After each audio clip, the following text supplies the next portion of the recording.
हाय, मी बासरी. आज ना मी रूमसाठी काही गोष्टी आणलेल्या आहेत. त्याच मी तुमच्यासोबत शेअर करणार आहेत. हे माझे छोटे छोटे बदल ना मलाच खूप आनंद देऊन जातात. कारण मी ना छोट्या छोट्याच गोष्टी म्हणजे एक एक गोष्टी आता घेत आहे.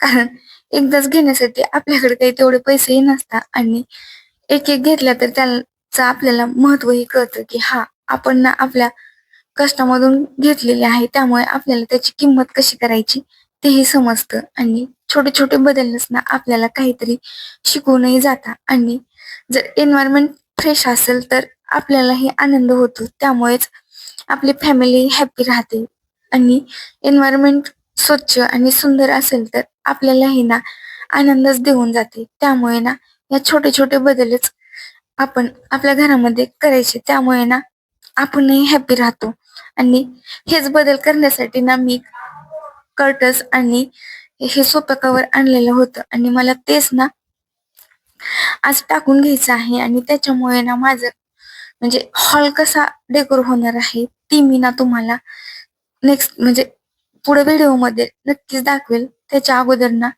हे बघून घ्या. हे ना खरंच खूप सुंदर आलेले होते आणि मला ना खरंच खूप आनंद झालेला की मी ज्या दिवशी घेतले ना त्या दिवशीच मला जास्त आनंद झाला होता. पण हे 2-3 दिवस झाले की मी हे करायचं करायचं म्हणत होते. पण ते काय माझ्यानं म्हणजे शक्यच झालं नाही. कारण ऑफिसवरून घरी आले की लगेच घरातली कामे ते असायची. त्यामुळे 2-3 दिवस काही टाइमच नाही भेटला.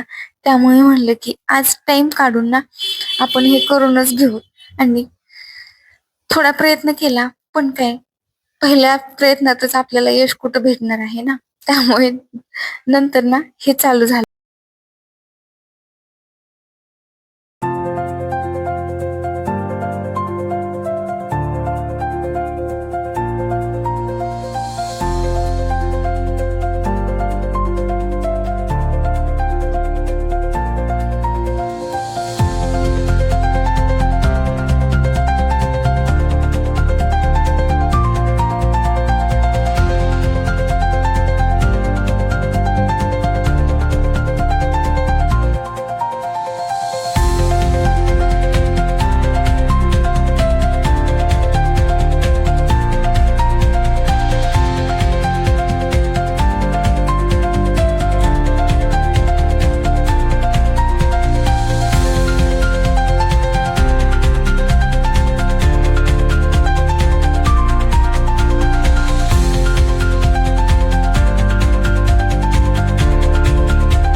आणि माझ्या एवढ्या अथक परिश्रमाने ना एक तरी सक्सेसफुल झालं होतं लावून आणि दुसरं ही मी थोडी ट्रिक वापरली होती. त्यामुळे तेही मला बऱ्यापैकी जमलं होतं.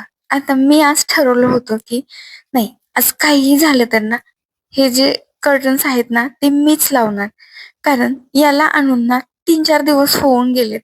पण मी ना मिस्टरांनाच लावेल किंवा ते लावतील हे म्हणूनच ना मी प्रत्येक वेळेस सोडून देत होती आणि दररोज ते आले की मी दररोज म्हणायची आज लावून घेऊत ना, आपण व्हिडिओ बनवूत ना.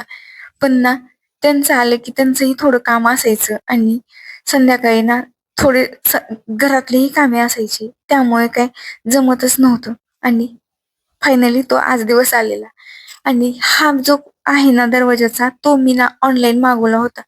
तो खूप छान आहे. पण ना माझ्याकडे तो एकच होता. त्यामुळे ना तो इकडे निम्मा पार्ट तसाच राहत होता. त्यामुळे म्हणले की आता घेतलेच आहेत तर ना दोन्हीकडे सेमच घेऊत, आणि हा ना आतमध्ये घरामध्ये लावताही येईल, आणि तो सिंगल दरवाजा आहे त्यामुळे तो बसूनही जाईल. त्यामुळे ना तो काढला, आणि खिडकीला पण आणि दरवाजाला पण दोन्ही सेमच छान वाटेल, आणि हॉलमध्येच ना कुणी आलं गेलं सगळे तिथंच बसताना, त्यामुळे म्हणलं की हॉल छान डेकोर करावा. आणि छोट्या छोट्याच गोष्टी असतात त्याच्यामुळे ना छानही वाटतं. त्यामुळे माझं म्हणजे एकदाच नाही घ्यायचं आणि एकदा होतही नाही, कारण आपल्याकडे तेवढं बजेटही नसतं, आणि एक एक घेतलं तर आपल्यालाही नाही वाटत की हा आपल्याकडचे काही पैसे होते ना ते संपले. त्यामुळे ना एक एक करून थोड्या थोड्याच गोष्टी पण घ्यायच्या. त्यामुळे ना मी ना या पेमेंटमध्ये या 2-3 गोष्टी तरी घेतल्या होत्या. आणि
फायनली ना मी दरवाजालाही लावून घेतलेले होते, आणि मला ना इतका आनंद झालेला होता ना की खरंच खूप छान वाटत होतं.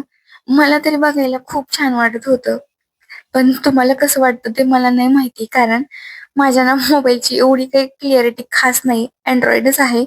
त्यामुळे तुम्हाला तो कसा दिसत आहे ते मला नाही माहिती.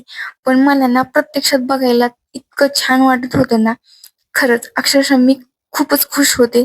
आणि त्यामुळे म्हणजे रूमला तर एक नवीन लूक आलेलाच होता, पण या छोट्याशा लूकमुळे ना किंवा छोट्याशा बदलामुळे ना मी तर खरंच खूप छान होते. आणि हे ना सरप्राईज मला यांना आल्याच द्यायचं होतं. त्यामुळे म्हणलं की डबल हे लावून ठेवावं, आणि जसं आपण ओपनिंग करतो ना तशी ओपनिंग एकदा नंतर आपण करून दाखवावी. त्यामुळे ना हे मी डबल लावून घेतलेले. पण ना खरंच खूप छान वाटत होतं. छोटेच बदल होतात पण छान वाटत होतं, आणि छोटे छोटेच बदल आपल्या लक्षातही राहतात, कारण ऍट अ टाइम एकदा सगळ्या वस्तू घेतल्यात तरी ते काही आपल्या लक्षातही राहत नाही. आणि स्वतःच्या कष्टातून किंवा कमाईमधून एखादी गोष्ट घेतली ना तर ती खरंच म्हणजे आठवणीतही राहते, आणि त्याचं आपल्याला मोलही माहिती असतं की हा जाऊ दे, हे ना आपण आपल्या पेमेंट मधून घेतलेले आहे. त्यामुळे त्याचा आनंद काही वेगळाच असतो, कारण वाटतं हा आपण याच्यासाठी ना दिवसभर काम केलेलं आहे. त्यामुळे ना ही वस्तू आपण थोडी म्हणजे हाताळताना पण आपण छान हाताळतो, कारण याच्या मागे आपलं कष्ट असतं. त्यामुळे आपण त्याची किंमतही करतो. ते झाल्यानंतर हे जे आहे ना, हे मला टाकून घ्यायचं होतं याच्यावर, पण ना त्याला कट करायचं होतं आणि ते कट ना मला एकटीला काही शक्य नव्हतं. मी ट्राय केलं पण ते काही मला जमलं नाही. त्यामुळे म्हणलं की जाऊ दे, एक तरी आपण केलं ना, आता हे जे आहे ना ते नीट ठेवून देऊत आणि हे जर जेव्हा येतील ना घरी, तेव्हा त्यांच्याकडून आपण कट करून घेऊ आणि तेव्हाच हे आपण बाकीचं म्हणजे करून म्हणजे आणि फायनल लुक मी तुम्हाला नेक्स्ट व्हिडिओमध्ये रूमचा दाखवेलच. पण आतासाठी ना मी तेवढंच करून घेतलेलं होतं आणि हे जे बाकीचं आहे ना ते मी घडी घालून नीट ठेवलेलं, कारण त्याला कट करायचं होतं आणि ते कट काही मला जमलं नाही. त्यामुळे म्हणलं की हा जाऊ दे, ते आपण नंतरच करू. आणि तुम्हाला ना माझा ब्लॉग कसा वाटला ते नक्की कमेंट करून सांगा. आवडल्यास नक्की सबस्क्राईब करा, नक्की शेअर करा आणि नक्की कमेंट करा, कारण एक एक सबस्क्रायबर आणि एक एक लाईक ना न्यू युट्यूबर साठी खूपच इम्पॉर्टंट असतो. त्यामुळे तुम्ही सपोर्ट